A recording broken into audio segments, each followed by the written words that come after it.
Hey everyone, Reece here. Thanks for joining us for another show. And I hope this finds you healthy and safe, like I say every time. I hope you're socially distancing. I hope you're keeping your hands washed. I hope you're staying safe out there. And, as we do come back from this and the beaches start to open up, let's abide by the rules so we can keep it going and, get through this together. One of the things that's come up for a lot of us in the ocean space, a lot of us who care about the ocean and want to see it healthy is single-use plastic. As a result of COVID-19, we've seen kind of a number of stories come out in the last couple of weeks around whether or not we should be using reusables. A couple places have said they won't accept reusable coffee cups. Grocery stores are going back to single-use plastic bags, and a lot of the momentum that we've been building for years now is kind of stalling as a result of that.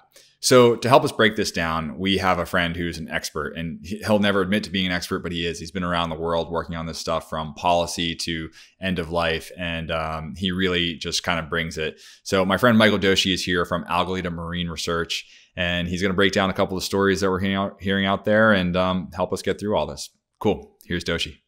Doshi, so stoked to have you here. Welcome to the show. Thanks, Reece. Stoked to be here. Where are you calling in from? I'm calling in from Mar Vista, California, or as some people might call it, Venice East. Yeah, Venice East. Interesting. Venice East. Yeah, yeah. So close to the beach. It's a beautiful day out. Been able to go for a walk already today. After this, I'm going to go out for a bike ride, go down, check out the waves, but not actually go on the beach. Practicing abiding by the rules of staying off the beaches here in LA County, but still need to see the waves. Yeah. It's been tough, man. We're all really frothing, and I hear you. Have you stayed out of the water? Oh yeah, I've stayed out of the water. I'm a big proponent of trying to contribute to reducing the flow of COVID-19 as much as I can. Yeah. How about you? Yeah, same. I'm as dry as I've been in years, and it's killing me for sure. But it's the right thing to do. Yeah, I agree. And you bring up COVID. It's obviously kind of like the topic of the day, and it's something we're going to talk about today. But first, you're the director of partnerships at Algalita Marine Research and Education. Tell us, what is Algalita? What's your role all about? Absolutely. So Algalita, for those that aren't aware with the organization, has been around for over 20 years. And Captain Charles Moore is the founder of the organization. And many people listening to this, since they're ocean lovers, have probably heard of the Great Pacific Garbage Patcher. More people know it as the Trash Island, which it actually isn't a full floating island of trash. What? You can go visit. It's more, yeah. Doshi, you're blowing minds. Many people are surprised by that. It's more like a big, giant plastic soup. But Captain Charles Moore is the boat captain that discovered that on a sailing expedition coming back from the Hawaiian Islands to California 20 years ago. So we've been focused on plastic pollution research in the open ocean gyres since then, and expanded our programmatic work into youth education for about the past decade, maybe a little more. And as the director of partnerships, my job is really to engage with as many different nonprofits, businesses, innovators, people that are working on solutions to plastic pollution, engage with as many of those stakeholders as I can to create more robust education programs from what they're working on, to try to educate the next generation of stakeholders. That's awesome, man. I feel like it's about time we've had you on the show. I mean, we've had Hugo from Surfers Against Sewage. We've had, Kakua Hawaii. We had Ethan on, Alex Weber. We had Surf Rider people, Era over at Five Gyres. Like, we've had a lot of our crew on, and now we finally get to have you on. And I love that you tap into that sort of energy of like building that coalition. I feel like a lot of the work that you do is about, hey, let's bring everyone together. Let's all be a part of this thing together and carry that stoke level. I mean, you did the youth summit recently. What was that like? So that's a really good point, Reece, is coalition building and working together. There's no one silver bullet solution to plastic pollution or any environmental issue for that matter. And to work together in a collaborative manner isn't just good for adults to be doing, but if we want to create a succession plan for us, if we want to create the next generation of young people that are going to be working together into their adulthood, we need to show them that we can do it functionally as adults, and we can do it in a manner that's bringing different perspectives, people from different cultures and people from different backgrounds, whether that's fossil fuel extraction and then ocean backgrounds. And that's what we were really doing in our International Youth Summit on Plastic Pollution that you were referring to, which was at the end of February. And it took place, this was our 10th year doing it. It took place at the Ocean Institute in Dana Point. And we had over 120 young change makers from, I believe it was 10 countries this year in attendance. That's incredible. And we had, yeah, it was rad, man. We had partners from around the world, everywhere from Indonesia to the Philippines to the UK. And actually, all those people you listed earlier that were on the show, themselves or their organizations were involved in this year's Youth Summit, which was pretty rad. Yeah, so it's a way to bring youth together for almost like a 3-day conference, but it's more injected with stoke than what you would get at an adult conference, so to speak. So I see you bringing up our screen there. Yeah, embracing complex problems, empowering future leaders, and that's what we really try to do with all of our programming, is take that deep dive into how do we empower these younger people to fully embrace the complexities and work on solutions moving forward. Yeah. I've got the Algalita site up here. If anybody is interested who's listening and not watching, algalita.org. We'll, of course, link to it in the show notes. But yeah, I mean, it's so cool that you go back to the origin sort of story with Captain Charles Moore and of like kind of discovering the Great Pacific Garbage Patch. And I just love that you're taking something that can be really heavy. And Doshi, you particularly, you bring a level of stoke. I got to call that out ahead of time, because everyone might be like, wait a second, this guy's talking about heavy problems, but he's got a smile on his face. I don't get it, but you just always bring that level of stoke. Is there anything else you want to share about what you do and how you approach your education? Any other friends of yours who may, Yeah, I'm glad you brought that up. Friends or characters? When we talk about solutions to plastic pollution, at Algalita at least, and me personally, I really believe it's the story of people.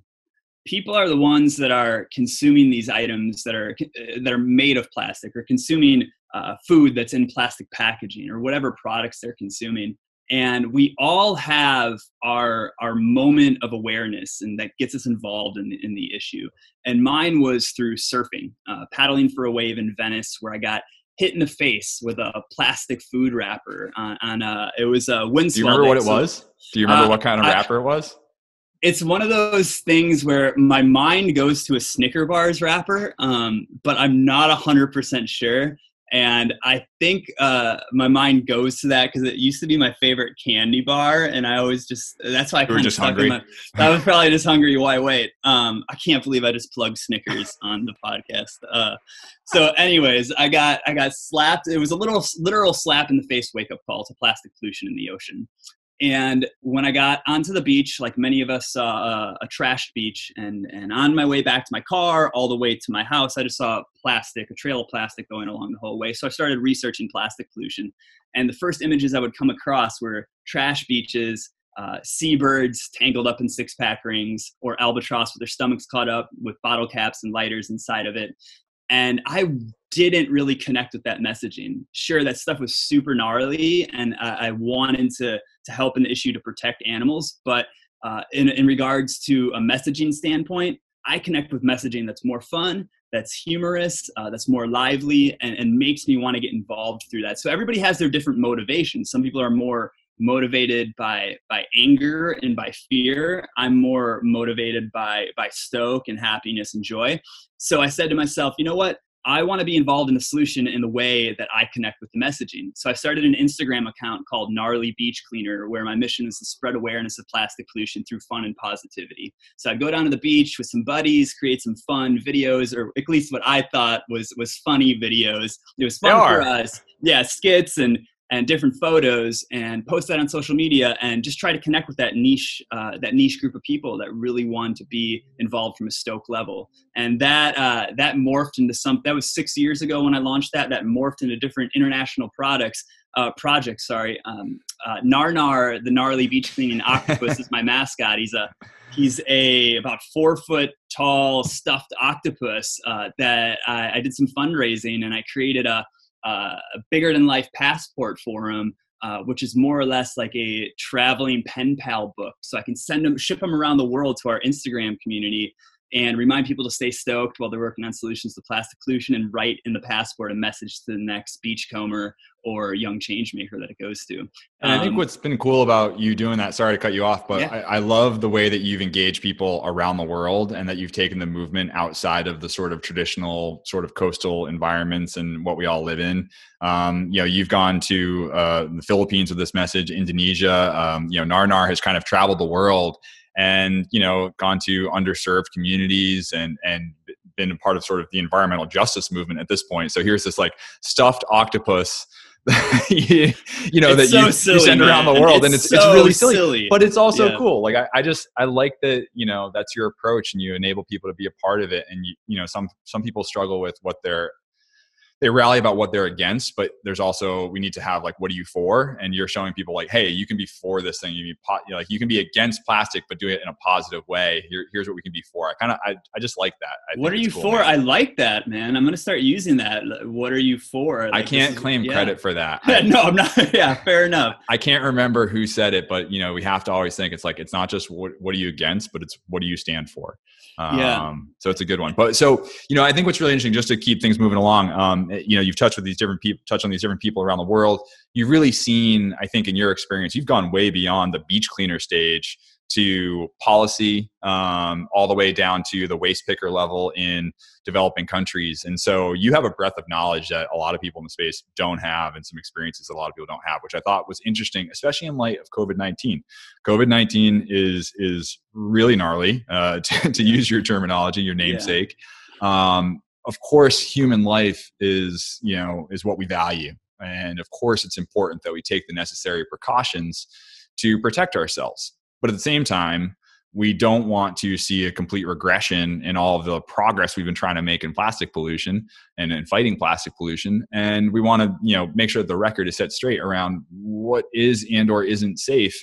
Because there have been a number of articles in the last few weeks that, I think any of us have seen in the headlines, or those of us on the plastic marine debris listserv, there have been a ton of articles bombing around. And so I thought we'd go through a couple of those articles real quick, and you can give us your expert opinion about what you think there. How's that sound? That sounds great. And Reece, before we get into that, it's interesting. You say expert opinion, and then I saw you post on something on WSL Pure's Insta stories last week saying we're having Doshi on, expert on plastic pollution, and it's really interesting. And I just want to put this out there to all the young people listening. I don't have a background in environmental science.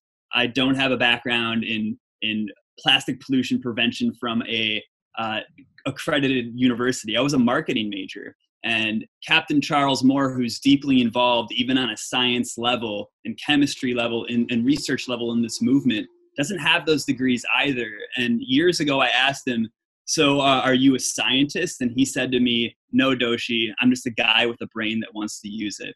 So to all you young people out there looking for your path to get involved, I'm just a guy with the brain that wants to use it. You can say an expert, but really I'm just the dude who wants to help in whatever way that he can. So I encourage you to continue on your mission however you see fit for yourself. So let's get into it, Reece. Yeah. I love that, Doshi. I love it. I'm just a guy with a half a brain that wants to try to help. So I don't know if that allows me to still participate here. Do I need a full brain? No, man, you're good. You're doing great. All right. So first up, an article. There are a couple articles on this. There was an article out of Forbes, as well as the LA Times. LA Times said the coronavirus brought back plastic bag madness. Let's make sure it's temporary. And that was an article from the Times editorial board. And then you have this article from Forbes around the amount of plastic waste is surging because of the coronavirus pandemic. Basically talking about how, in light of everyone saying we need to make sure that we're not using too much or we're not passing items back and forth.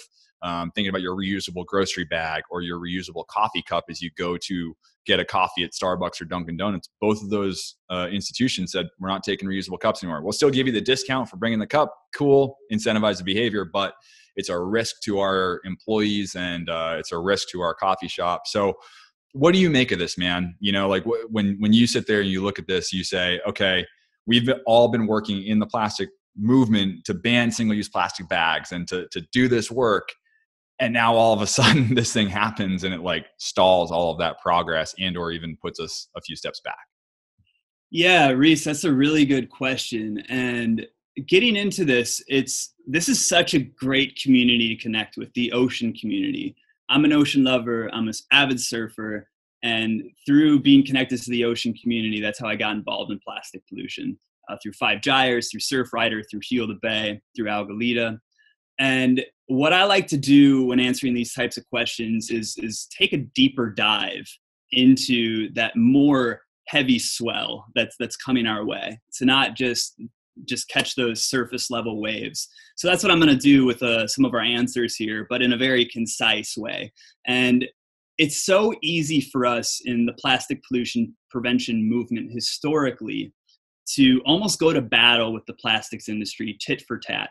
Our colleague, Steve Wilson, and a good friend of mine, has said recently, it's almost like an addiction for us to do so, to get super agitated and super anxious about what the plastics industry is doing right now, and basically acting as disaster capitalists. And for us to want to combat every little piece of messaging that they're saying. And I want to remind people going into the rest of this conversation that fighting plastic pollution, it's not a singular battle. It is a very long war, and it's not a sprint, it's a marathon. So this is just a temporary setback for what's happening right now.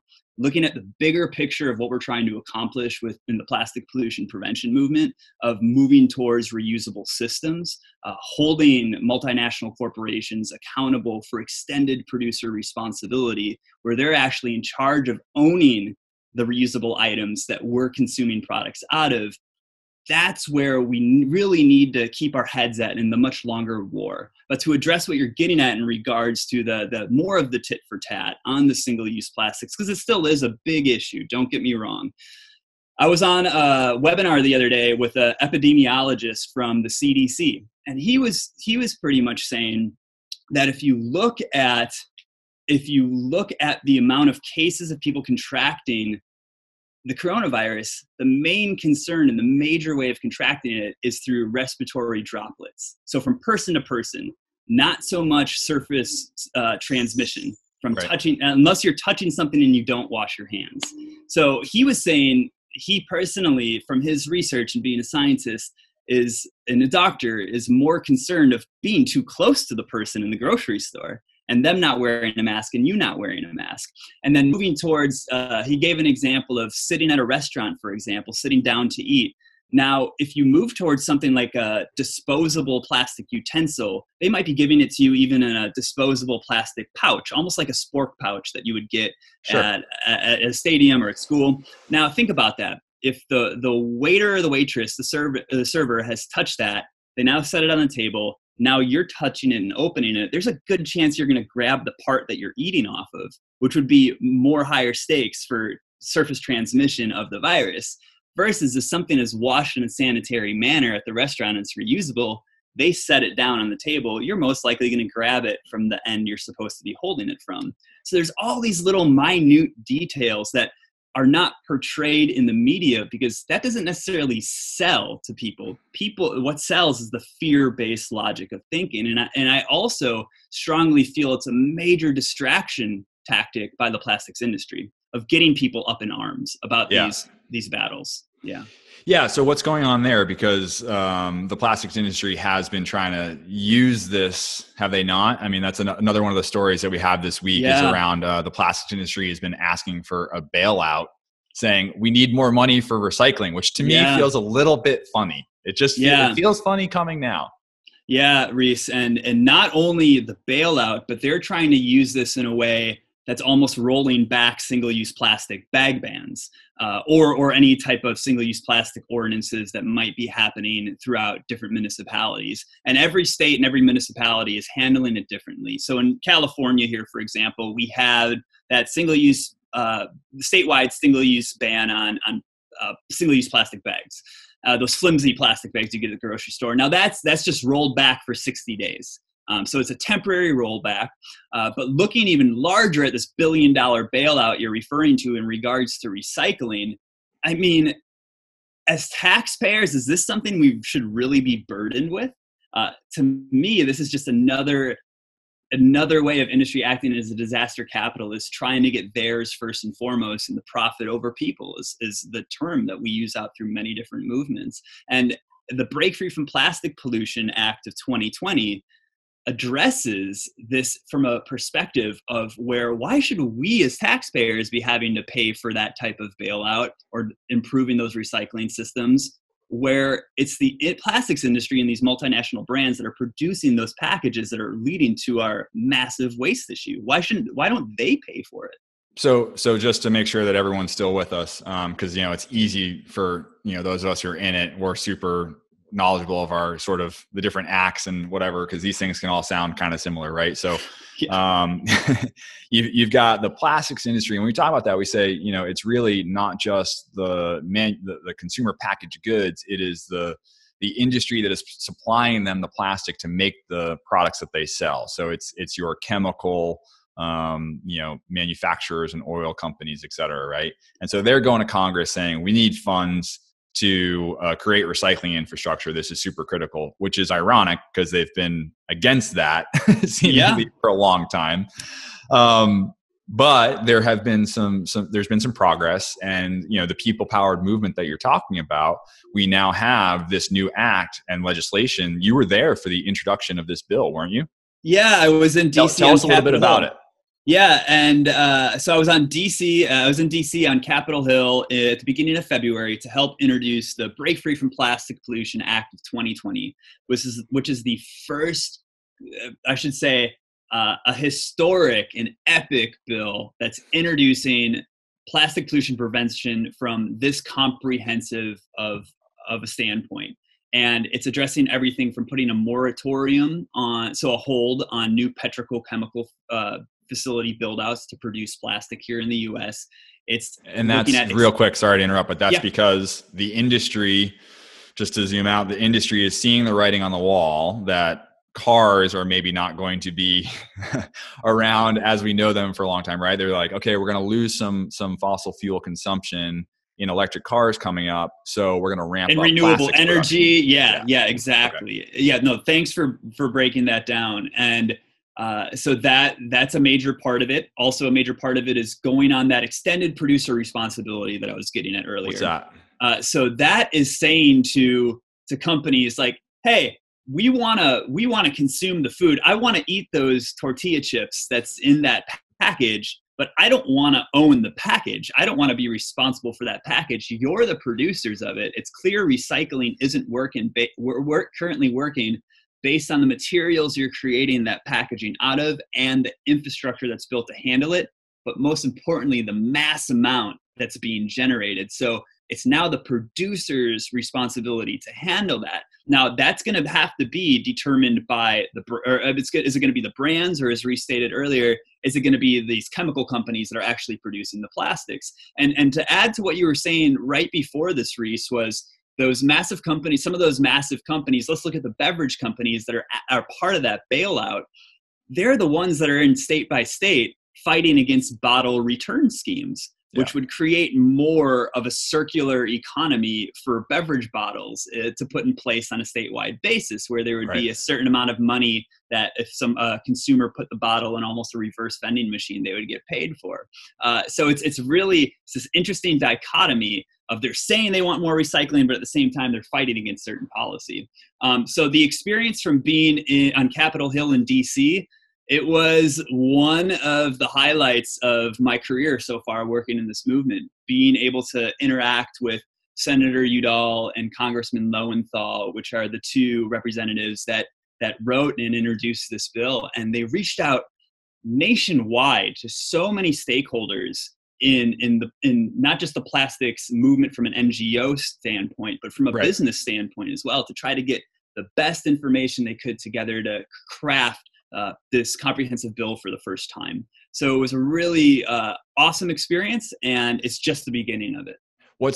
Is there a URL? Because I'm forgetting it. I know we shared it when Surfrider put it out. So I will link to it in the show notes for anyone. I think it's surfrider.org/break free from plastic act, but why don't we just whatever you're going to look through, I will say to this, when you're looking at a bill of something of this scale, it's super dense and super heavy. So whatever link we post, it will definitely be the cliff notes for you. So it'll be easy to read the bullet points of what the major points of the bill are. One last thing I want to say on that, Reece, that you kind of dipped into earlier and regarding the environmental justice aspect of this. And if, for those of you that aren't familiar with the concept of environmental justice, it really is dealing with dealing with communities of people that have systemically been suppressed by whether it's pollution, racism. Just to give you an example, if you look at certain communities here in Los Angeles and Los Angeles County, where we have one of the largest urban oil fields in America, some of these pump jacks and these fossil fuel extraction points are less than 50 yards from somebody's home. And these are releasing toxic chemicals. So it's really adjusting it from that systemic approach. Approaching solutions from that systemic approach. And the Break Free from Plastic Pollution Act works in a lot of the environmental justice issues that we're seeing need to be addressed in plastic pollution prevention. And what's interesting is, it's a great segue because you brought it up, and something that's happening right here in our backyard in Los Angeles. And yet this stuff happens all over the world. This is all very intricately connected, which brings us to kind of some of the final stories, the final story of the week. New York Times put out this article about Jakarta. And I think this one's really going to hit home for you, knowing the work that you've done. I mean, I got to see you. We were in Indo together right before you were going to go over to Surabaya. And so I'm going to show catching some waves, surfing Uluwatu. Yeah, right on. So I'm going to show the New York Times article first. Okay. And then we have some photos from you. And so pulling up the New York Times article, this article is about Jakarta, and, that's the main city in Indonesia. This is Jakarta's trash mountain. When people are desperate for jobs, they come here. And these are waste pickers. I mean, Doshi, can you give a little bit of background on what these people are doing in this context? And then we'll get to, what you've also seen personally. For sure. So the concept of a waste picker, many people who are going to be listening to this podcast, I'm assuming, are going to be here in the US. So we have waste pickers here in the US. Every morning I have people going, my local waste pickers coming through our alley where all of our trash bins and recycling bins are, and they're picking through, looking for soda bottles, looking for water bottles, looking for aluminum, anything they can sell into the local recycling economy here. And that's the same idea of what's happening on an international scale. Now, it differs from country to country, from community to community, on how waste pickers are organized, how they operate. And what I was seeing in Indonesia, I was in East Java. That photo you just showed was on the other side of Java, Jakarta. I was in the Surabaya area. But waste pickers essentially are digging through trash, looking for plastics or items of value. So they're looking for items of value that they can sell back into the local recycling, informal recycling economy most of the times, to try to earn around $1.50 to $2 a day on average, to be supplemental income to get them through for their daily livelihood and their daily needs. So I mean, one, that's so heavy, right? Like we all, to just pause for a second and recognize that this is what someone is doing just to survive and to get by, is picking through the trash that exists. Now in Jakarta, which is over here, like you said, the far end, you were over here in Surabaya. Jakarta, I mean, I imagine a lot of that waste is coming from that city. That's a huge city. I think 11 million people live there. Yeah, right. So it's a big city. That's a big city. But you were out here in Surabaya, and it's a much different size city, correct? Much smaller? So it's a big city, not as big, but what they're dealing with in the Surabaya area is they're dealing with a lot of waste imports from around the world, and mainly from the US and from the Western world. So basically, walk me through. I mean, some people who listen to this podcast will know this. We've gone over it, but some people might not. And even still, I mean, I feel like you can't drill this message home enough. So I do my part here in Venice, right? I recycle, put my stuff in the bins. I'm kind of like, cool, did my job. And then, I know it goes to a recycling center, and what happens from there? It basically What? Yeah. Well, first, it's interesting to hear you say, I did my part. And this is how majority of us think, right? We have been systematically trained to willingly participate in these systems created by the plastics industry to make us think if we're putting something in a recycling bin, we're doing our part. Now, the reality is this is a cliche thing to say, but there is no way. What I was seeing in the Surabaya area is where a way actually is. So just to give you an example, to walk you down that path. So in the Surabaya area, there's over 20 paper and cardboard recyclers. Oh, sorry, I just had to laugh my face right there. Well, it's a pretty funny photo of you. For those of you listening, I really encourage you to check out the video for this portion alone of Doshi just being shocked by Trader Joe's plastic. Yeah, Trader Joe's M&Ms. Yeah, and an M&Ms. I'll tell you a little bit on this. Is a great photo. So leave this up for a quick second because this is a great photo to explain. So here in LA, for example, we have mixed recycling. So you put your paper, your aluminum, your glass, your plastic, your cardboard, all into one bin. So when your waste hauler comes and picks that up with your trash or recycling truck, it's then sent to what's called a material recovery facility, which is basically like something out of a movie or a cartoon where you see all these conveyor belts moving super fast, thousands of pieces of your recyclables going down those conveyor belts per second, per minute. And they have these things called optical sorters, which I like to describe it as like laser robot eyes that are looking for different shapes, different sizes of materials, and it's puff of airs that then blow them into different bins so they can be put together with their same material type. Now, as you can see, that's the fancy ones, Doshi. Those are the you're absolutely right. Those are the fancy ones. So in Santa Monica, just for context, Santa Monica, one of the most green cities out there, they have a human sort. So same conveyor belt, well, one conveyor belt, but it's just people picking out your plastic and your cans. Yeah, that's a really good point. And the material recovery facilities I've been to have a mix of both. So they have both people, they have the optical sorters. And these packages you see that I'm holding here, for your viewers, do you notice that when you take the contents out of these packages, they're flat? So there's no more cashews in the Trader Joe's one. There's no more M&Ms in that M&Ms package. You take it out, now those are flat. And those robot eyes, those optical sorters, view those plastics as flat like paper and cardboard. So those are all bundled together in a bale that can weigh upwards of 2,000, so a ton to maybe a metric ton, 2,200 pounds. And this plastic, along with the cardboard and paper bale that it's mainly in, it's supposed to be all paper and cardboard because it's being sent over to the East Surabaya area where there's over 20 paper cardboard recyclers. So these bales from the States are getting sent to East Java, where the paper and cardboard recyclers are expecting to get majority all paper and cardboard, but they're getting upwards of 30 to 40% contamination with plastic. Now they call it contamination.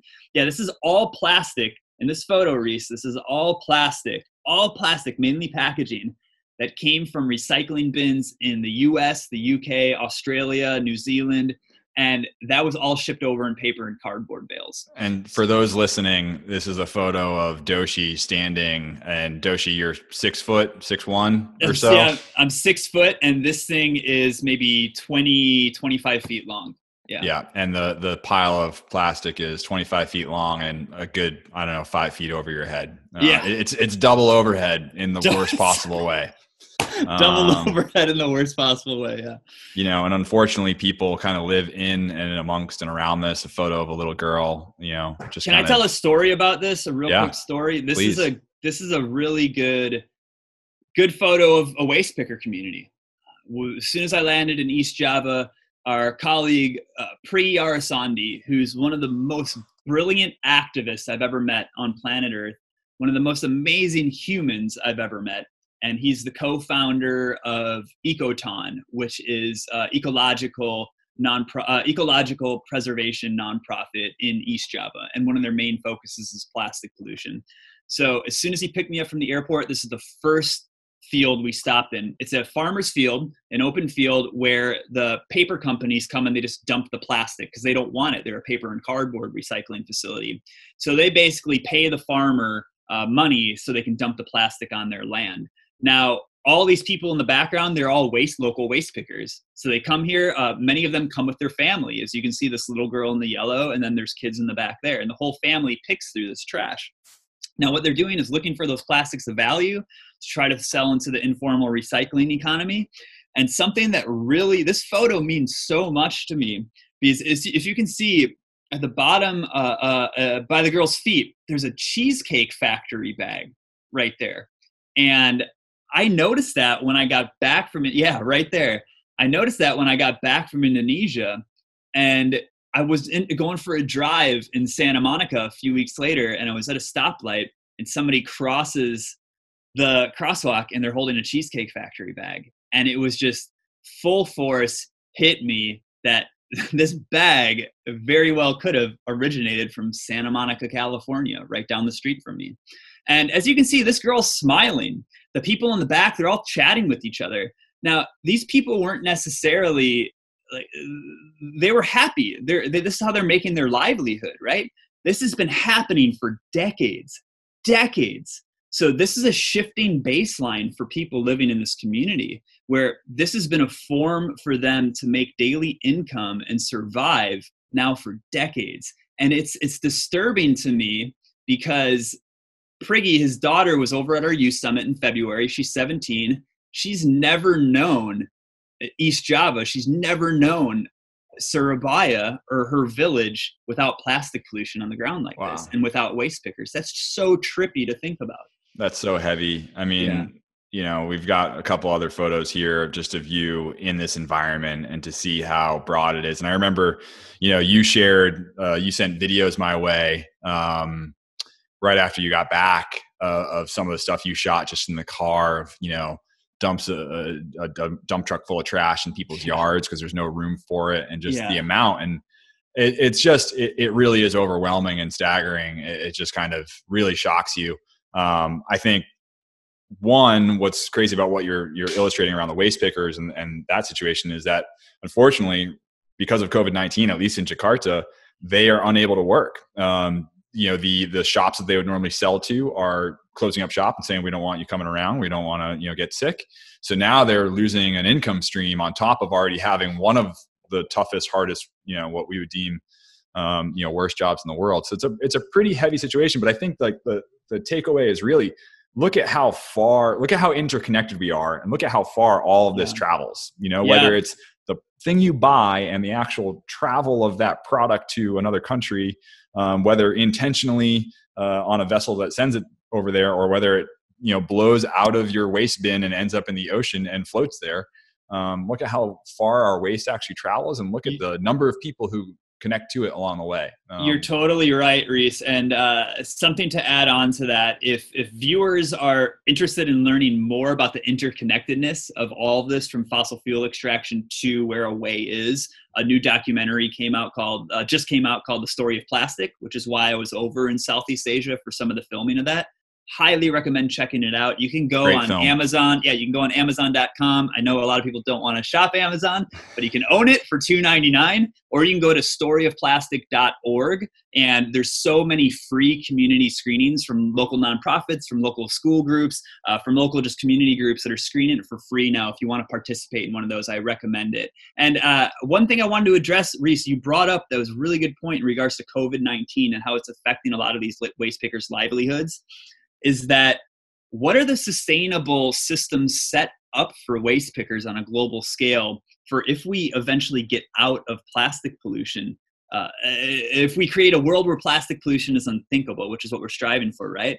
What are the systems set up so they can still have economic livelihood on a daily basis? Right. So that's something we need to think about. Is waste exports, sure, super gnarly, but if we're taking that money out of their pockets every day, what's it being replaced with? Yep. So it's this complex balancing act, and there's no one silver bullet solution. Yeah, I mean, it's similar to the energy side of things, right? Okay, yes, let's stop using coal and coal mining. It's a dirty, fossil fuel burning source of energy, but there are a bunch of people who have jobs, and so how do we make sure that we can train them in renewable jobs? And that's where we another day, another episode, we go deep Sure. into the Green New Deal and how we can move our knowledge power further. So that we can do better for everybody. But I mean, I just think that the work that you've done, and I have seen the story of plastic, it really does do a good job of telling the story of the global South and how the situation affects them. I want to move it along. We got to keep moving on the show. Yeah, I mean, let's go. Thanks for all the knowledge, but I think the thing is that's so rad, Doshi, and this is what you're known for, is keeping the stoke. So even amongst all this really heavy stuff, you're still stoked, you're still smiling, like we've talked about. We put it out to fans and said, hey, who's got a question for Doshi? Had a ton of questions come in. So we're pretty stoked on it. So Okay. right off the bat, one of the questions is, it's really, how does Doshi keep the stoke while he navigates his work on the front lines? That one's from Sasha. Sasha. Sasha, yeah. And then a similar question from Marissa Miller. How do you stay so stoked in the face of fear, frustration, and uncertainty? What keeps you grounded, man? Two legends right there. Marissa Miller, man, head of Surfrider Cal Poly chapter, I believe. Yep. And then Sasha Calder, the sustainability director of Beauty Counter. Two amazing women doing awesome things in the movement. Shout outs to them. Nice. Your quick answer on how you stay stoked. When Priggy Arasandi was over here for our youth summit, the last thing he said to me when I dropped him off is he turned to me and he said, Doshi, because of all the pollution we have, we might not live as long as you do, which is unfortunately true. But he said, we're still happy. And he smiled at me. And it made me realize that if people that are living in those dire type of situations, and Priggy has a good community, if they can stay stoked and find ways to continue to enjoy the beauty of life through being happy, I got to do the same. The movement's entrusted me to take my stoke levels and the knowledge I have and continue in the movement. So that's how I do it. It's my duty and my honor. Yeah. I love that, man. That's awesome. We should just end it right there. Actually, you know what? I'm done. That one got me right here, pal. But we told some people we'd get some answers to your questions. So I'm gonna keep it going. Please do. From Sal Masakella, since plastics are at their source organic, in that it is an organic matter, so to speak, why can't we make them biodegradable? Sure. So it's interesting. There's a difference between compostable, biodegradable, and marine degradable. We don't need to get into all that right now. Everybody listening to this can Google that and you'll find some great answers, or use whatever search engine you prefer to look that up.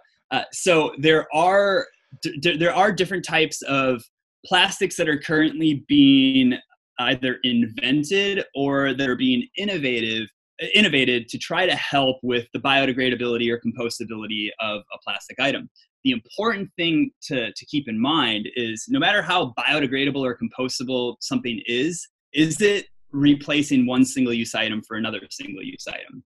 So although it might be getting rid of a fossil fuel-based single-use plastic, what's it actually doing to fully reduce the amount of items we're consuming, the packaging we're consuming?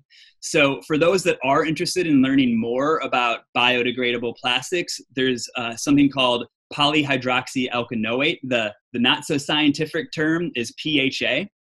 So check out PHA, and that is more a more biodegradable friendly type of plastic that's currently being developed.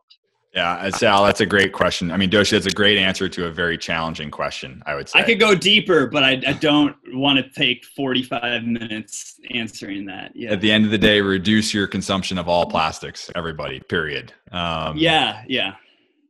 Cool. We've got one from Earth Technologies, our boy Rye Harris. With COVID-19, we're seeing more plastic bags and gloves, as a result of all these policies. What do we do? My my note to that is just remember that this is temporary. Remember that this is a minor setback, and remember that we're working towards a new normal. We're not trying to go back to the old normal because there is so much wrong with the old normal. So whatever this new normal is we're working to create, we need to stay focused on that bigger mission and that bigger goal versus getting caught up in all of the minutia of these additional single-use items that are being created right now. First and foremost, during COVID-19, we want to protect frontline workers. If those gloves give even the psychological effect to frontline workers that it's protecting them more, I want to participate. I want to help them out, right? I don't want to be putting this nitty gritty tit for tat struggle on the people that are essential workers at the moment. Now, getting to the actual science on are those gloves helping them more or not, it's not my place to bring that up and to argue that mute point with somebody right now. I shouldn't say mute point, but Ryan, I think that it's a bummer to see it happening right now, but it will eventually subside in the grander scheme of things. Well said, man. Again, these are tough questions. So we've got a few that are kind of similar. So I'm going to kind of bunch them. So from ESO Clever, ESO Clever, I'm not really sure. Cool handle. Are the politics behind the use of petroleum the same as the politics behind single-use plastics? Are the politics, can you repeat that one more time? Are the politics behind the use of petroleum the same as the politics behind single-use plastics? So I think is it all the same industry? So it's interesting. It's really interesting. Is your answer go see Story of Plastic? Well, I think that's a good part of it to get a broader understanding of the issue. But the fossil fuel industry and the plastics industry are pretty much one and the same. And the easiest answer I can get to that is, Reece, what you were addressing earlier with the reduction of fossil fuels being used for energy usage, for fuel in our cars.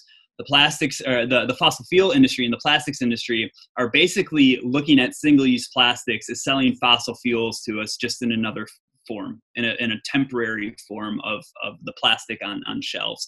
So when we're looking at the politics of addressing the issue, they're more one and the same, but it's important to understand plastic isn't seen as a hazardous material, right? And when you're looking at it from a political standpoint, many policies regarding handling waste has to do, or handling materials in general, has to do on if it's listed as a hazardous material. You have, in California, you have regulatory systems and organizations that can go into a workplace and see if there's a certain type of chemical there, and they can shut the place down like immediately or remove the workers if they need to. But you look at plastics, it's not the same. We have pre-production resin pellets known as nurdles, which all of your plastic items, majority of your plastic items you've ever owned start out as. And there's spills of those all the time from production facilities here in the South LA area. But that plastic isn't viewed as a hazardous material. So it's viewed more from a discharge and a handling perspective when it comes to managing it with the law. So it's a very interesting perspective. I encourage you to dig more into the Break Free from Plastic Pollution Act when you get the chance. Good one. Okay, a couple more. What does Doshi see being the big picture solution? How quickly will it happen? How can we help? That's from Elena Liu out in Hawaii. And then how long until we have a real usable alternative to plastic available throughout the world? From Lila.s __. I'm not sure. I can't really read that username. Yeah. Okay. Anyway. Yeah. It took multi-generations. This is a multi-generational issue. It took us decades to get ourselves here. It's going to take us decades and multi-generations to get us out of this. And there is no just flip the switch on, flip the switch off. But when I was standing in those piles of trash in Indonesia, I looked over at Steve Wilson, the producer and creator of the film, the executive producer, and I said to him, "This is insane." And he looked at me and he said, "I know, man. Like, where was the person to flip the off switch 50 years ago?" And he said that kind of in a in a joking type manner, but there is no on and off switch. So this is going to be something that's going to take many, many years for us to turn off, to turn the tap off, in regards to how long before we have a different item other than fossil fuel based plastic. We're looking at moving towards more reusable systems. Now, what you'll see right now, depending on where you live, is a community-based system such as a BYO store. In Long Beach, we have BYO Long Beach, where they're encouraging customers to bring their own containers, or there's containers there that are donated for you to take for free to fill up on household goods and body cleansers like shampoo, conditioner, household goods like cleaners and soaps. But do we really want to be lugging around 10 pounds of reusable containers every time we're going grocery shopping, anytime we're going to a restaurant? Right. No, what we're really looking towards, the ultimate goal, is moving towards more reusable systems for the single-use type packaging items. Now, don't get me wrong, plastic can be a great material in many shapes and forms, right? In our computers are plastic, our phones are plastic, medical equipment is plastic. Heck, we touch plastic more than we touch our loved ones, right? So we're interacting with plastic on such a daily basis that I don't foresee plastic moving out of our lives at all. Right. It might move to the point where it's made from a different type of polymer. Plastics are made from polymers, so that polymer might be a PHA or biodegradable based polymer, but that's still all in the very early innovation stages. Hi, Annie. Speaking of loved ones. Hey, Annie. You want to say hi? I think Annie had a question for you. She knew. Hi. Hi, Annie. How are you? Saying he literally just told everyone that we touch plastic more every day than we touch our loved ones. Oh man, I don't know. We touch each other every day. Well, being a single guy in COVID-19, I haven't even given a high five or a handshake or a hug to a buddy in over a month. So I am Doshi. Definitely touching plastic more than I'm touching loved ones. All right, for listeners on the podcast platform, this is the voice of my wife, Annie. Hello. Here, speaking to the mic. She did have a question for you though that I thought was a good one. Yeah, what's up, Annie? We have 3 nieces and nephews who are all under 5. And we try to instill values in them here and there, but they're little. What's the appropriate age that you can start to teach kids about the plastic pollution issue without terrifying them? And how, since you have so much experience with kind of educating youth, help us. Sure. It's interesting. I mainly work with like middle schoolers and high schoolers, so I luckily have not had to deal with too many kids at that age, but it's a question we get from a lot of parents for sure, and a lot of aunts and a lot of uncles. And I think approaching it from a plastic smart perspective, right? So a lot of people like to say plastic free, and when you start to talk about being plastic free, that seems like such an impossible task to an adult, and it would even seem like that to a kid as well. But approaching it from more of a plastic smart perspective, I think opens up more of a conversation with young people for opportunity, which leads to more of that positive, like that creative side of the mind of, hey, here's a way of how we could do something, or here's an issue. Let's create a solution together. Oh, you have an idea like creating a stuffed octopus? 30-year-old Doshi. Let's go ahead and run with that idea, right? So approaching it from more of that positive angle versus the total mass destruction of the world, I think you can dip into certain aspects of that for sure. And what I see with a lot of youth and parents is touching on the animal aspect of how it affects animals in the ocean and birds. But what about from a human health perspective?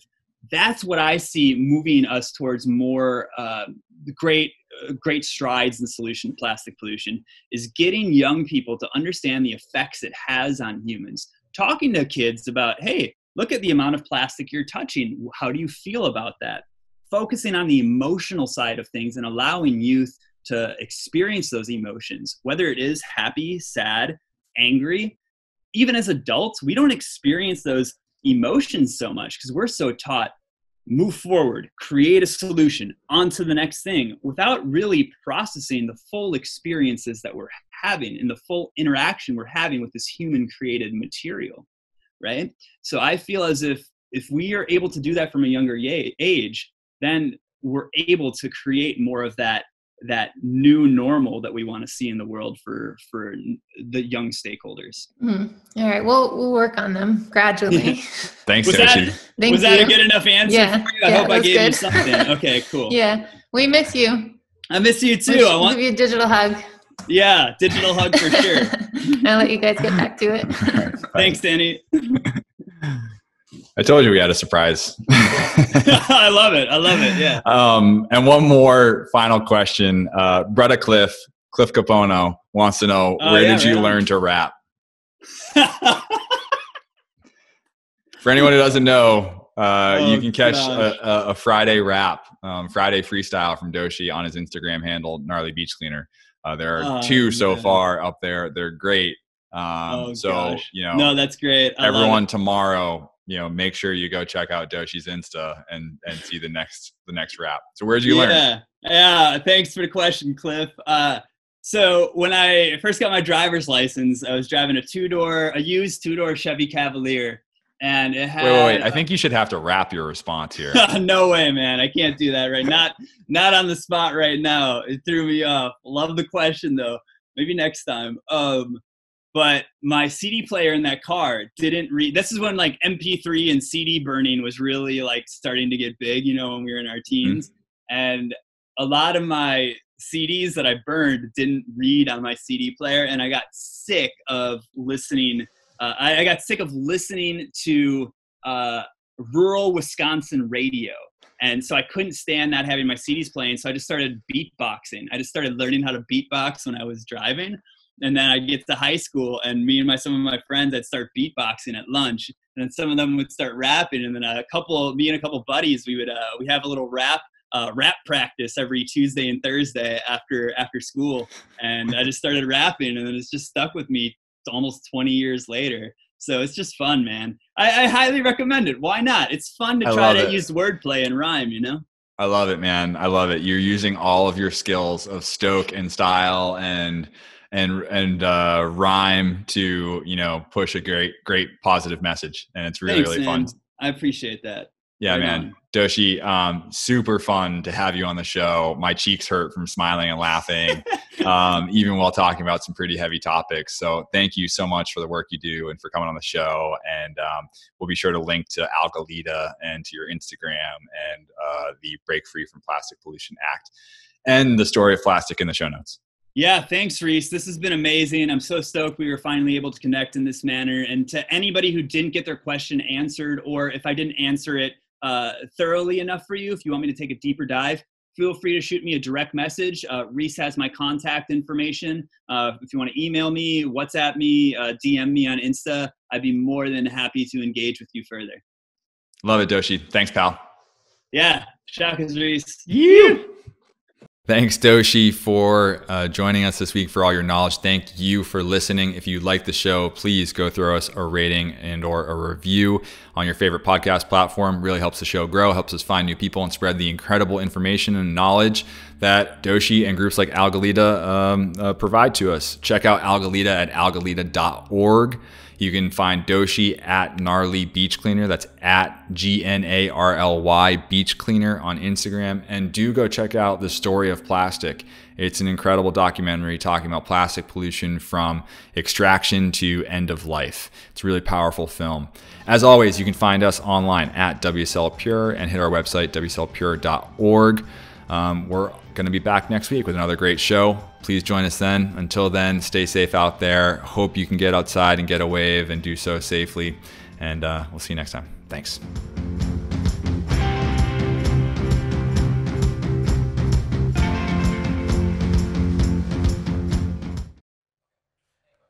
Do you like that? Well, if so, subscribe over there and then watch more videos over there. And then tell us your favorite videos down there. It's a 3-step process. Do them all now.